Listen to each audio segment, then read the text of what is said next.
میرے نبی پاک صلی اللہ تعالیٰ علیہ وسلم نے فرمایا شعبان میرا مہینہ ہے، رمضان میرے رب کا مہینہ ہے۔ اتنی برکتوں والا مہینہ، اتنی شانوں والا مہینہ ماہ رمضان، آپ نے کچھ باتوں کا بڑا ہی خیال رکھنا ہے۔ ایک تو آپ نے کوشش کرنی ہے نمازیں ذوق کے ساتھ پڑھی جائیں، یعنی ایک ہے کہ اوہو ٹانگیں نہیں اٹھ رہی اب تراویح کا ٹائم، نہ اس میں کجی ہے، اس میں تھوڑا سا نا ذوق کی کمزوری ہے۔ اٹھنا ہے تو شوق سے اٹھنا ہے، بھاگ کے اٹھنا ہے۔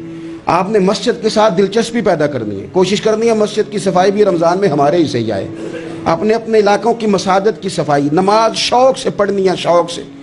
آپ نے رمضان المبارک میں کوشش کرنی ہے کہ آپ یہ کہیں کہ زیادہ سے زیادہ میں نہ دوسروں کو نواز سکوں، میں نہ چپکے سے پہنچوں کسی غریب تک، خود سے جاؤں اور رمضان سے پہلے جاؤں، تاکہ وہ پہلا روزہ جو اس نے رکھنا ہے نا وہ اسی لنگر سے رکھے جو میرے حصے میں آئے۔